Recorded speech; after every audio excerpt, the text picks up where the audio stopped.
Good morning, everyone. Thank you for joining this Kanchendu session, which is a hands-on to make your own move. You will get some insight today on is the paper the future of electronics. So paper has been, we have the feeling that paper has been in the world for forever. It's it has been invented more than 2,000 years ago. We might have some information from Gael on that. So it has been really an enabling technology for the knowledge preservation, how to store the knowledge and how to transfer the knowledge. There's a lot of symbolic behind paper.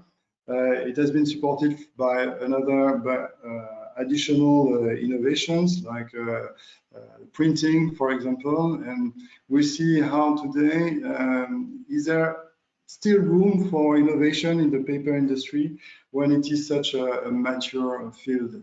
So I'm very happy to have with us today my colleague Johan Boart to moderate this panel. And this panel is, this session is organized in the frame of the Impact Week 2021, which is brought to you by Blue Morpho and sponsored by Smarties and C-Voucher.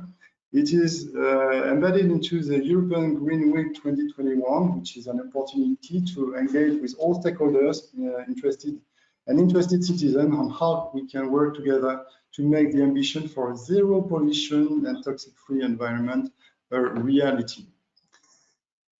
So we had a series. So this webinar is part of a series of webinars. We had the opportunity to and the pleasure to have Julien Boursery from Bouygues, also Professor Paul Ekins from the UCL.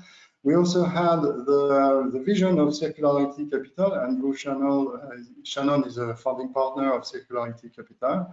We also had the luck to have with us Cyril Guilfert from the European Investment Fund. So Cyril is head of the social impact investments. And last week, maybe you were with us for the Patagonia webinar with Ciara Cates, who is a lead material developer. And today, I'm very pleased to have with us Gael Desprez, who is a central R&D manager for Arjowiggins. Next week, we'll have, no, tomorrow, I'm sorry, tomorrow we'll have the Meet the Investors. So it's a reverse pitching session on impact investment. So if you are interested in if you want to know what investors think, for once you will have investors who are going to pitch. And to conclude this series of webinars, we will close the Impact Week 2021 with sustainability for smart yachting and marina, which is an action that Blue Morpho is currently running in partnership with the Monaco Yacht Club.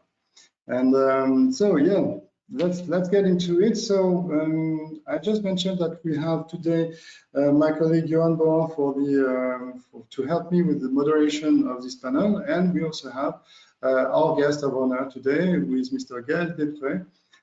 Gael, you are Central R&D Manager, so good morning, Gael. Thank you for accepting our invitation today.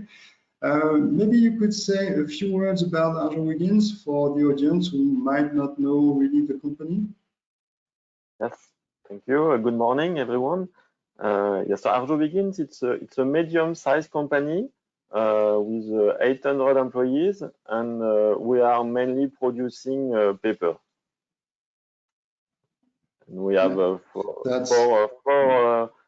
four facilities in Europe, and yes, that's it. Okay, and what are the main applications? Paper, could you, what are the products today? What are the main applications of paper that you are targeting today? We are still producing printing and writing papers, also luxury packaging,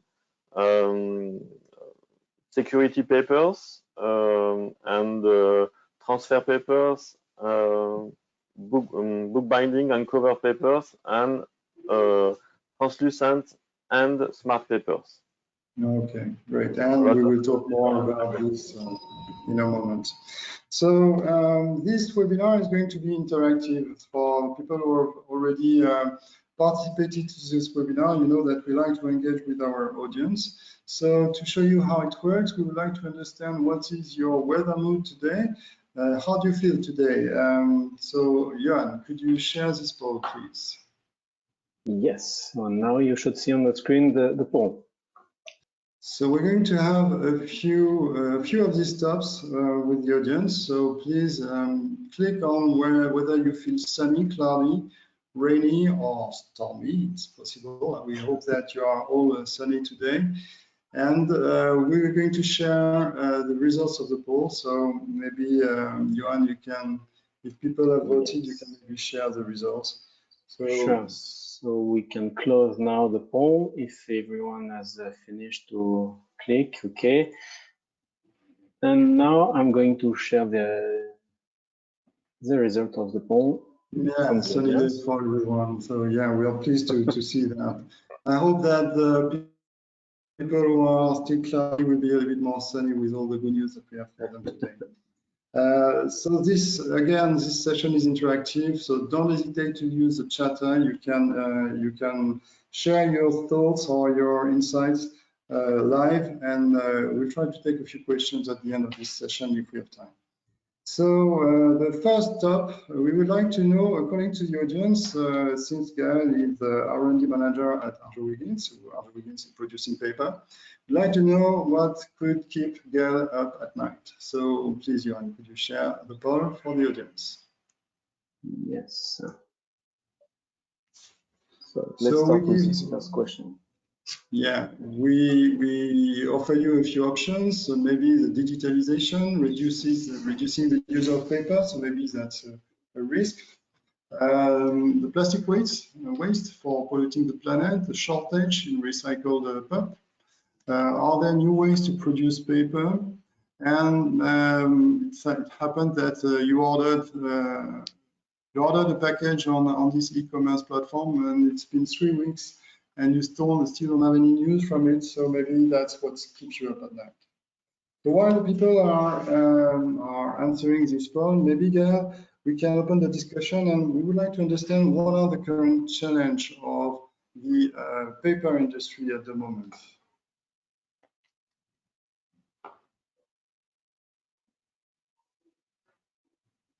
Gael? Yes, sorry.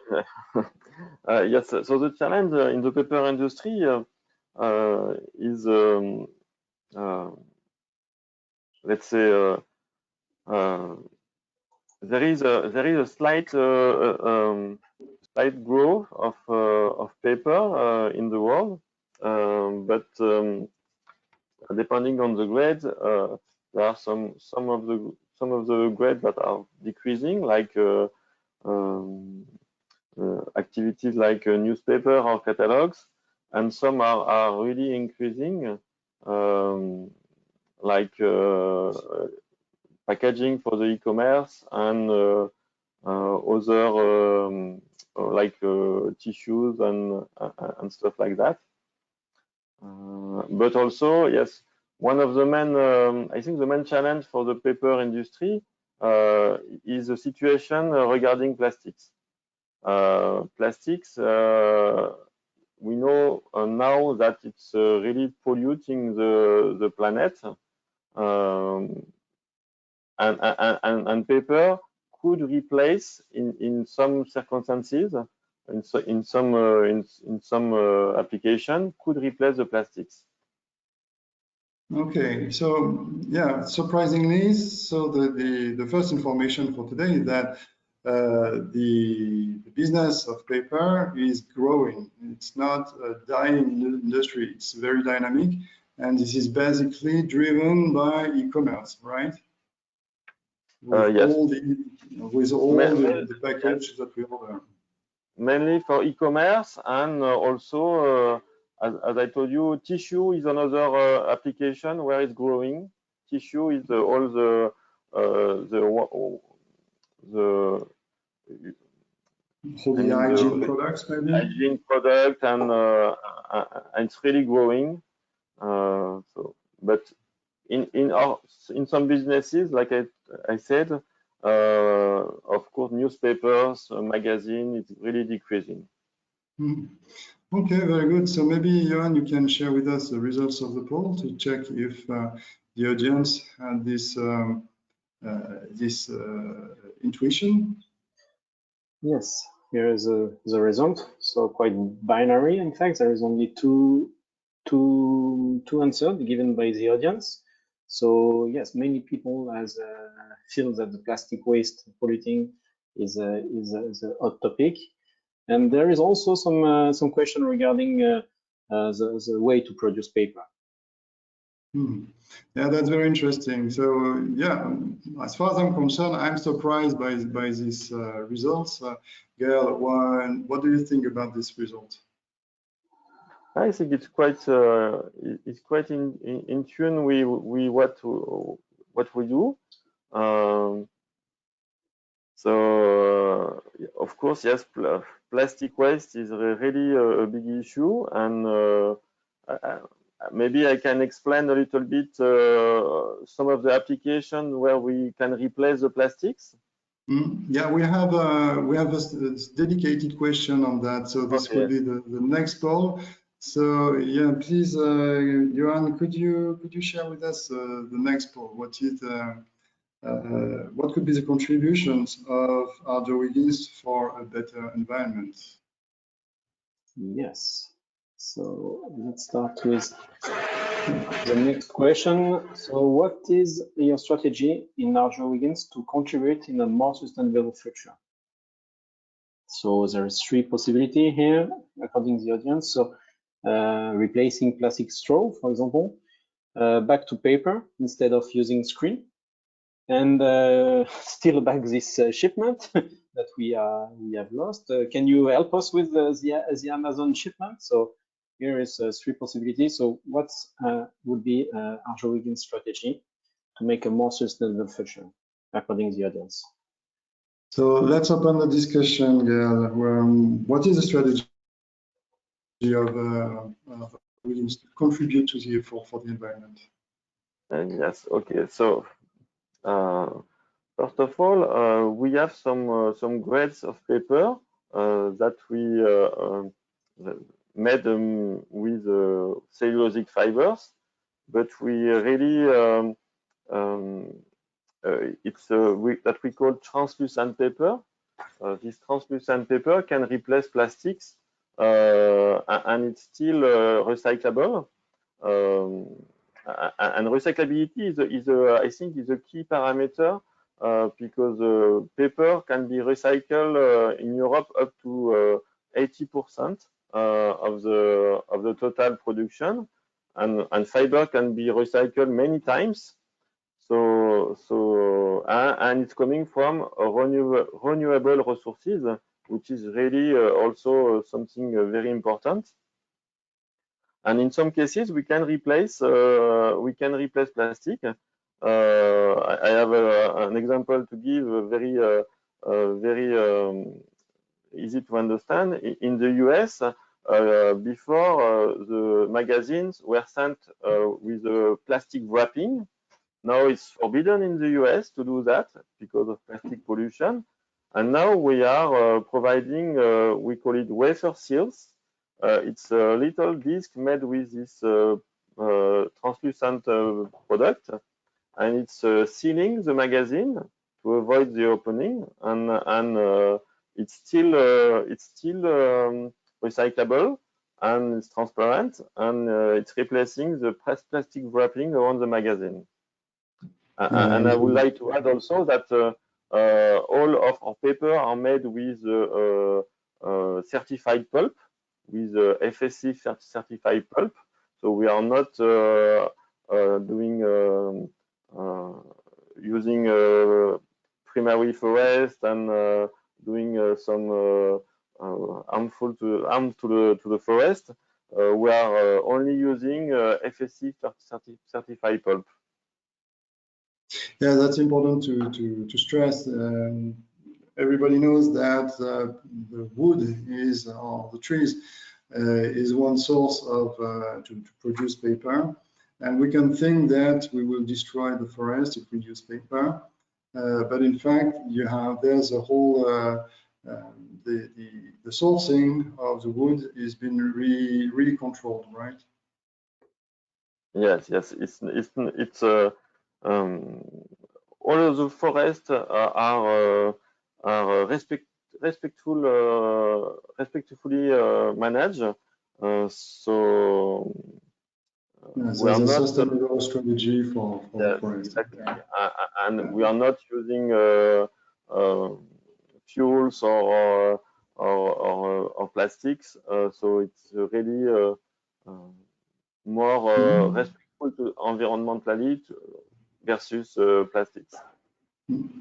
Yeah, we have a few images of what you have developed, the translucent paper. This is the Sylvicta. This is a brand that you have created for this paper, right? Exactly. So Sylvicta, it's made with cellulose. In fact, we are fibrillating the cellulose with mechanical refining, and this it gives a very strong bond between the fibers, and then you have a transparency, not as nice as glass or some plastics, but we have also some very good barrier to oxygen, to grease, and to flavor, and still recyclable. So in some cases, it can replace plastics for wrapping of goods. Maybe I yes. have here, I took here a few pictures from your presentations to show the people what it looks like. Indeed, it's not transparent like plastic, it is translucent, and you can see half of the food, I think. So exactly. Is it a product already, or is it still under development? No, it's a product. It's sold on the market. Here's some application in the food industry, but it can also be it's used in the other industry to wrap object and like electronics object. So it's really on the market electronics as well. Yeah, for electronics, you need some specific anti-discharge products, plastics, so which are loaded with metal. I'm not sure that's kind of conductive plastic. I'm not sure if the Sylvicta can do that. Not like this, but we also sell a lot of this of Sylvicta to converters, and the converters can add some characteristics. Okay. It could be conductivity. It could be another layer that will protect from water. Or yes. Okay, I get it. Okay, very interesting. So maybe, Johan, we can look at the results of the poll, what the audience thinks about what will be the contribution.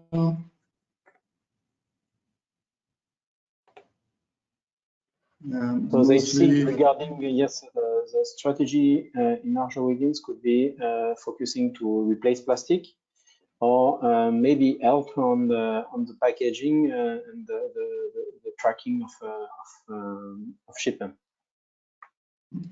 Yeah, that's interesting. That some people think that indeed there's some potential for package tracking. So yeah, let's move to the next open question, Johan, on what will be the next big thing, the next big invention. What is the next big thing in paper innovation? Yes. So a new question for the audience. So we have been speaking about this transparent paper used to replace the plastic film that we can see in the agro-food. And now, regarding your point of view, what will be the next big innovation in paper? It will be to integrate screen or display on the paper directly, to embed some energy storage like battery or photovoltaic on the paper, or make some interactivity with the paper like a keyboard or something like this. or make smart paper with some sensors to make measurements. So the vote is open. You can pick various points if you want in this question. Yeah, multiple options, yes, indeed. Yeah, in fact, while the people are voting, quick comment, I've seen that there are already some questions in the chat, so thank you. We're going to manage the questions at the end. In fact, we have seen that with the previous use case, we replace one material by another with a better footprint in terms of environmental impact. So it's a kind of seamless integration. You replace one product to another, so you do not really generate a new usage or a new way to exploit for the end user, for the customer. It doesn't change much. Maybe for the integration, there will be some upgrades for the people who are preparing the packaging. So this is kind of a seamless integration. So are there any research which are kind of disrupting at Arjowiggins? What are you preparing? Okay. Yes, in fact, for printed electronics, we are really in a disruptive innovation. What we are aiming to do is to replace the PCB, that is to say the board, the electronics board made with epoxy resin and glass fibers by our product, by paper, and with electronics printed on it or glue on it. The idea is not really to replace, to have a smartphone made with paper, but the idea is to bring intelligence into our existing product, like packaging or labels, and yes, that is the idea. Yes, yes, indeed. I have to stress that the objective is not to replace electronics, but to add new functions to an existing material, right? Exactly. So you don't want to make a new smartphone. So what kind of use case do you see? I have here this concept of this is the product that you have called the PowerCoat. This is a brand that you have developed. So what is the use case that you can imagine for the PowerCoat? So here is to have interaction between the paper, the product, and the digital world, the end user. They will be able to interact with a smartphone by touching the paper to have additional information or to track the goods, to have some data on what happened to the good during the shipment and so something like that. Mm-hmm. So that's what is, yeah, that was finally what was keeping you up at night. This shipment that you are expecting for to have a more advanced knowledge of what's going on with this package, right? That's the idea. Yes, exactly. We can imagine to have temperature data, shock data, what happened to the packaging during the last night. Yes, we can imagine all of this stuff. Mm-hmm. So again, it's driven by logistics and traceability. And what about anti-counterfeiting? Do you think that it can play a role for that? Yes, of course, because a lot of products on the market now are counterfeited, made in, let's say, will not in Asia or whatever, and it's a possibility to check that this product is really good. And for instance, we can imagine to have a display that shows that it's not an anti-counterfeited it's not a counterfeited product, sorry. Mhm. And So today you have a demonstration of the feasibility. You know how to do that, and yes. what would be the barrier to entry for the business? Well, clearly, it's possible to manufacture it at a large scale. The main issue will be the price. Depending on the application, it could cost us. Yes, it could be quite expensive. When I say expensive, it could be a few cents up to some tracking up to a few euros. In some cases, it's too much, and the customer will maybe not accept it. Mm-hmm. In fact, you show here a number of demonstrations that you have been able to do in the lab or at the pilot scale, and indeed you have demonstrated the capability, and now you try to work on the pricing, on the cost, right? Exactly. Here there is some application here where we print a display. It could be strange to some people, but we're able to print a very simple display, maybe to say yes or no. It will not be a TV screen. Huh? We are also trying to print battery and to have active sensor, shock, temperature, humidity, and pH. We are also aiming to the market of smart textile. The picture with some tags on t-shirts. And we are also in the field of electromagnetic shielding or amplification.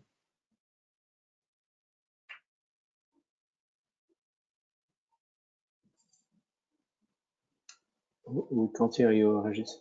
I'm muted, sorry. I was thinking that maybe we could have a look at the poll results about the what is the next big thing.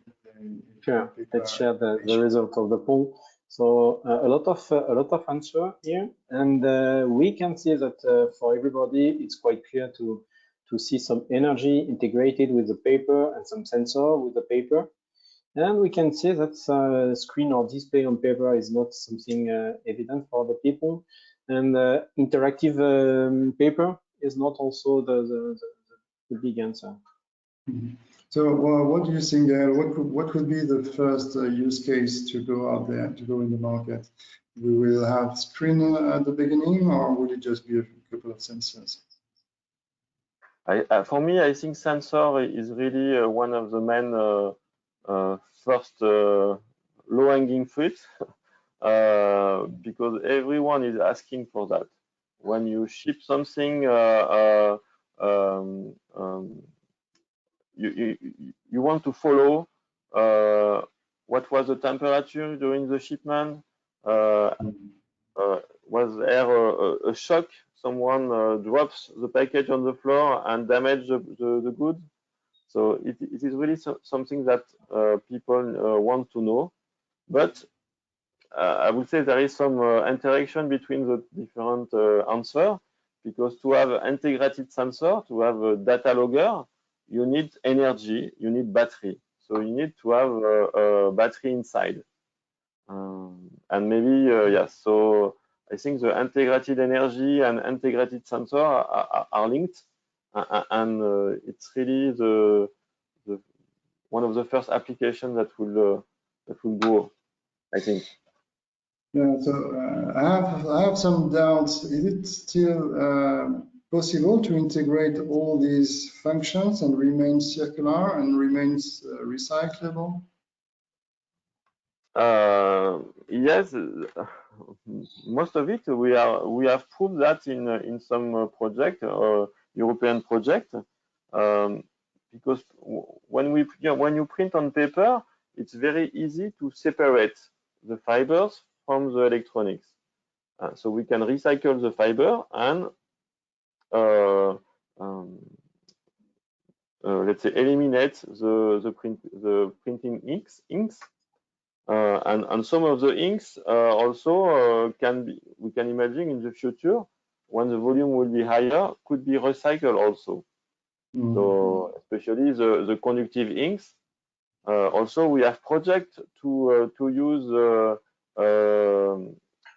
conductive inks that are made from recycled metals. I think it will be really a good thing towards the circular economy. Right. Okay, and so what is the plan for Arduino? So we mentioned that Civicta is already a product. What about PowerCoat? You mentioned that it was at pilot line level. Is it ready to go to the market? We have some products that are on the market already, especially very simple NFC tags or UHF tags. It's on the market. For the sensors, it's still in pilot or in R&D because we are missing something. Something is missing. It's the battery. The battery to be recyclable, we need a recyclable battery. At the moment, we are working on it. The sensor is not an issue; it's really the battery. How do you plan to commercialize these innovations? Do you plan to do everything in-house, or are you looking for partners? We want to do let's say the hardware ourselves, but we need some partner, especially for the software and for we have a lot of small companies of startups that are willing to sell the finished product because they know very well the market, and sometimes we don't. So I think we have some good partnership to do with other companies. Okay, very good, very interesting. I think it will be interesting for the audience to discuss this. So yeah, as you know, Blumorpho is involved into the Smarties project, and we would like to give to the audience a few examples of what's going on into the Smarties program. So Johan, can you elaborate a little bit on a few of these examples? Yes, sure, of course. Thank you, Régis. So let's start with this first project from Uwinloc. It's a French company based in south of France. They have participated at the very first cutoff of project of Smarties. And here the application is dedicated to indoor location of assets. So they have developed a technology working without any battery and enabling the location at 30 centimeters of resolution inside the indoor, inside the workshop. So as you can see at the top right of the screen, it's quite similar to an RFID solution. So it's an antenna connected to a chip. And based on this, you will be able to track and locate any asset in the workshop. And here on the screen, you can see 4 applications, mainly in focus in Industry 4.0, I would say. Okay. So a next example of application that we could imagine to use a paper instead of using plastic as a substrate for the application. Here it's also a tag.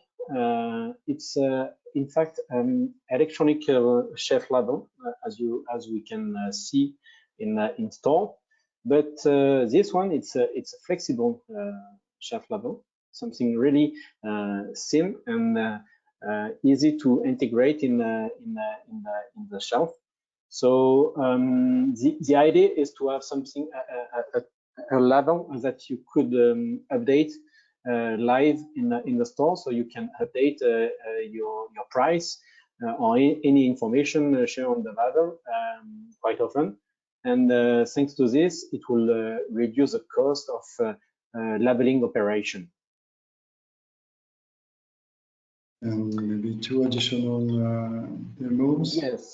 Yes. Here it's a younger project, so that's why I have less information regarding these 2 projects. We are still in the tag topic. So there is an Encrypton solution and the Lucke-Duranton solution. So the first solution, Encrypton, it's a temperature logger used for the logistic. And typically, currently, with the vaccine situation, we have to track the temperature of any shipment, and this Encrypton solution could find application here. It's a label stick on the parcel, and that will start to log the temperature each let's say 30 minutes, and at the end, the end user, when they receive the parcel, they can check with a smartphone quite easily without using any NFC. They can check if the parcel has respected the temperature. So here again, we can use a paper label from the shipment as a substrate for the printed electronic and to have this smart function. And another application and very connected with was what was mentioning Gaël from Lucke-Duranton. It's really enabling the smart paper. And as you can see on the screen, there is a box with a label, a tag. And on this tag, you will find all the bricks needed to track the parcel during the shipment. And you will be able to measure if there is any shock, for example. And at the end, when the end user gets the box, he can check if the parcel get any shock and accept or not the parcel. Thank you, Johan. So, Gaël, what do you think of these projects? Is there anything that makes you think that there's maybe some potential interest for Arjowiggins? I think all of them are interested, to be honest. And for the last one, in fact, we are involved in this project with Lucke-Duranton. It is exactly the example I told you just before, because Lucke-Duranton asked us if it's possible to help them to develop these smart tags, especially the anti-counterfeiting labels with a printed display. So in this project, we will do the hardware, print the display, provide all the electronics printed on paper, and they gave us the specification. They will sell it on the market. We are in fact the manufacturer. They are they define the characteristics and they will sell it on the market. It's really a very nice collaboration. Yeah, there must be a huge software behind, because indeed here there's a challenge on the integration of the hardware to make it really seamlessly integrated in the package. But I assume that for anti-counterfeiting, the tag itself must be really protected. Yes, you're right, but it's really with the printed display, because it's quite complex, it's difficult to make for people who want to do the same. So okay. It's one of the security feature. It's the complexity of the object. Okay, and yes. Yeah, we see that logistics is really a hot topic everywhere, and it can be intralogistics, it can be tracking goods. You can see that Encrypton, for example, has also quite interesting software suite that could be maybe helpful for you. So you mentioned that you are doing a lot of collaborations. So could you elaborate a little bit on what kind of companies you are looking for, what kind of projects you have maybe running for partnerships? Of course. Yes, so Arjowiggins collaborate with a lot of different companies. We are collaborating with startups, one person, and up to a very large group We are also collaborating with research institutes, especially the research center of Arjowiggins is based in near Grenoble in France. We call it the Smart Valley of Grenoble, with a lot of research and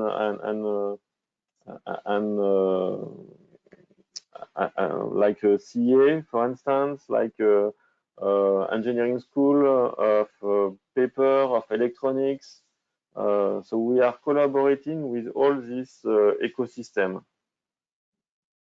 But we are also a partnership with a European institute like Fraunhofer, VTT, and other institutes in Spain also. But we can also collaborate with small companies. Okay. The only thing that we don't do, yes, I can add some. The only thing that we don't do is really to invest in startup ourselves. So we don't do that at the moment. You say at the moment, does it mean that possible that you do it in the future? Yeah, if we find something so interesting that I can convince my all the management to do it, why not? Yeah, but you don't have an organized corporate fund or a strategy to invest in startups. That's another message. Okay, so we have then a last question for the audience. We'd like to know if you would be interested to get in touch with Gael to discuss potential partnerships. So if you're indeed, so Johan, you can share the point. If you're indeed interested to work or to even with us, with Blue Morpho, if you want to know more about Blue Morpho, how we work with corporates, at Blue Morpho, we are we define ourselves as a disruption partner of large corporate. So we deliver, we work with our customers from the ideation of the product until the proof of concept and with the market validation. So this is really like an acceleration program for corporates that we manage. So yeah, we let the audience answer this poll. And in fact, we have a few questions from the audience. So thank you for the audience. So feel free to share more questions. So the first question was at the very beginning of the discussion. There was a question on, is it possible to make disposable masks from paper? Is it a use case for paper? It's a very good question. Yes, in fact we try to do that, and so it's possible. It was, in fact, it was paper. As I told during my talk, it's a very strong bond between cellulosic fibers. So the efficiency of filtration to filter all small particles is not an issue. The issue is more the permeability or the respirability, the breathability, sorry. And we need to open the structure. So it's possible, and we made in the lab some masks, some masks made of paper that have the good characteristic at the beginning of the pandemic. That is to say, 70% of efficiency, and then they change the characteristic, and now the mask need to be above 90%, which is more difficult to achieve with paper. But you remember the first mask that we used in the pandemic were only at 70% of efficiency. So it was possible with this characteristic to do it on paper and to be recyclable. Okay, so thank you for this feedback. I have another question from Marcus, who is asking, I think it was about Sylvicta when we were discussing about the Sylvicta, the fact that you can wrap food and can be used by the to wrap products and wrap food. The question of Marcus is, once a customer has the wrapping paper, can it be reused by the customer or end user? Because reuse of products can be desirable sometimes. It can be a quality too, because it's true that when we have a plastic bag, we can reuse a plastic bag. So do you consider that the seed vector is strong enough or resistant enough to be reused by the end user? It can be for some application. Again, it really depends on the application. But for some application, I have no doubt that it can be reused. Yes. Okay. Okay. So I have another question from Greg. Greg is asking if the offered technologies. So here I'm talking about printed electronics. Can it be used for so paper? Can it be used as a substrate for electronics cabling?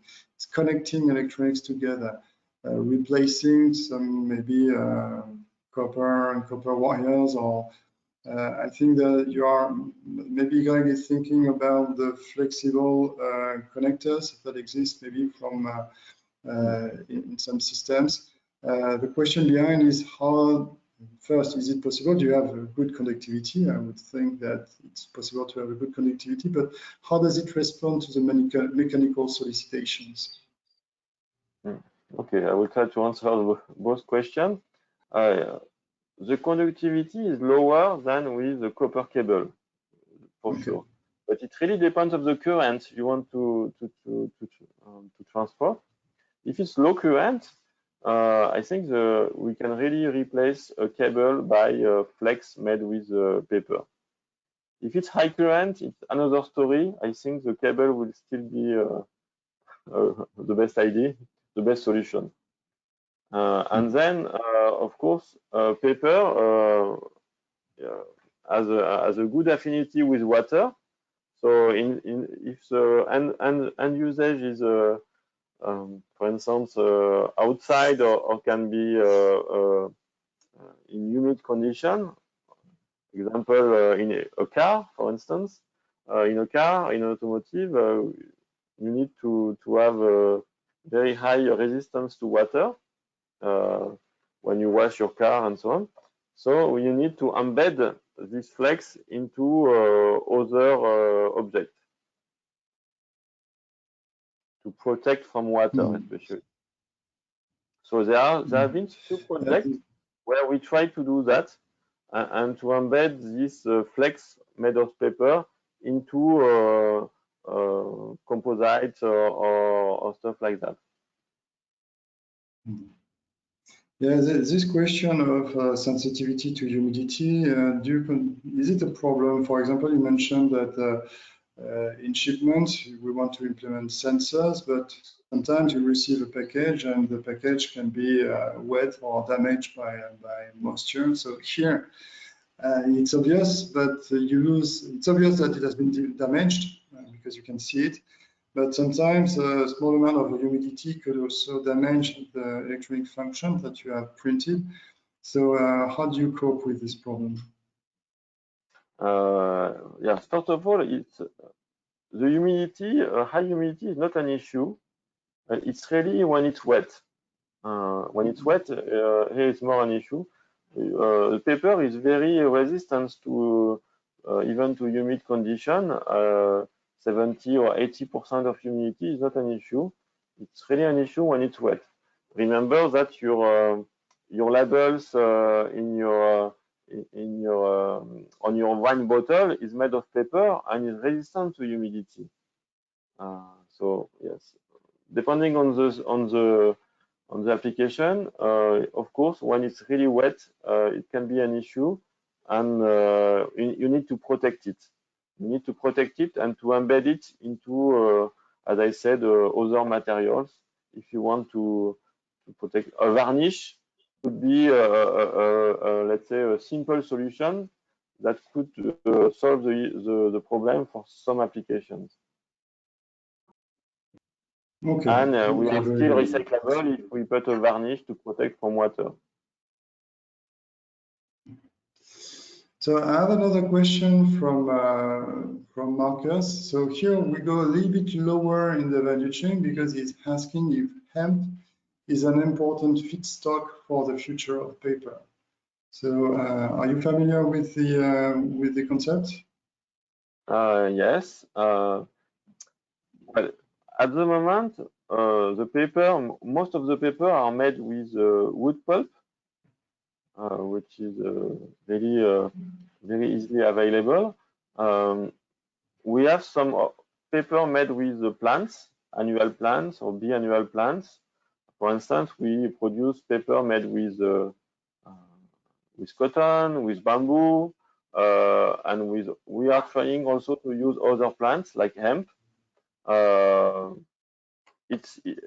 are trying to use other source of raw materials. I think it's interesting. Also to use waste from other industries. We have project at the moment that where we try to use waste from let's say the sugar industry, for instance, and I think it's a good idea. It's like an upcycling to use waste from other industry to replace our raw materials. Hemp, we tried in the past to use hemp. Hemp is not the easiest fibers to use because it's a very long fiber. But some paper makers use hemp for applications, for some applications. Yeah, and one issue around hemp is also that you need to dedicate your row. The technique that you're using to cultivate the hemp will be different whether you want to use it for fiber, textile, or paper, or if you want to use it for the seeds, for example. And one of the biggest added value is for seeds, and for that you need to grow the hemp up to the top. And for that you can have a very narrow, the plant can be planted very close to each other. So it's we were working in the frame of SeaWatcher with a company which has a dedicated process that could exploit the celluloses from the long hemp, the fully grown hemp, so that the farmer can sell the seeds, but also the hemp for celluloses. They have specific celluloses extraction technology. So if you are interested, we can also share with you these contact details. I have another question from Oscar, and who is asking about the resistance of Seedvicta with regard to moisture or water, because maybe we want that to be waterproof. So yeah. What is the situation here? Yeah, at the moment, Seedvicta is not a good barrier to water or water vapor, but in fact we sell a lot of this product to converters.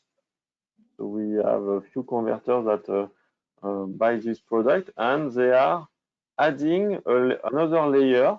They are coating or printing or whatever, another layer that makes the barrier or the resistance to water and water vapor.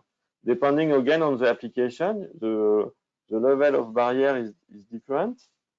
But yes, there are some on the market. There are some product, the Seedvicta product used to wrap salad, for instance, to make package for sandwiches. And sometimes you don't see the name Seedvicta because it is a converter who sell on the market, and they are using our product, our Seedvicta. They change it a little bit by adding this layer, and then it's you need for water you need to add another layer for sure. Okay, great. So I think that we are reaching the end of the webinar. So I want really to thank you very much, Gael, for your participation. And you will be happy to know that 75% of the audience would like to further discuss with Arjo Wiggins. So yeah, we will make sure that you get in touch with the people from the audience to further open discussion. So thank you also to the audience for your participation, for your active participation, and for all your questions. I hope you enjoyed the show. Just as a reminder, there's an additional session tomorrow, another catch and do session. Again, all the previous sessions are available in replay. So this session is also recorded and will be uploaded on our YouTube channel or available from our website. And tomorrow we have another session, Meet the Investors, to boost the impact economy. Again, a reverse pitching session. So make sure that you register. And sometimes people do not consider Smart Marina as a potential business, but in fact you have to know that it's like smart cities, or it's like it is connected to a lot of usual business. And the very interesting part of Marina is that it's a small city, it's managed privately, and it's a much faster access to cash than a smart city, for example. And there are a lot of use cases where we can see the usage of printed electronics, especially for smart yachting, for a better integration of the user interface into the environment of the yacht. So that's a very interesting competition that we have here. There will be in September, on the 20th of September, an event where a selection of startups will have the opportunity to pitch, and the whole selection process will deliver some value for you. So maybe you did not consider Smart Marina as a potential business for you, but I really recommend you this next webinar coming on the 17th of June, which will close this Impact Week series. So thank you, Johan, and thank you again, Gael, for your time. And yeah, thank you to the audience, and see you next time. Have a great day. Bye-bye. Thank you. Bye.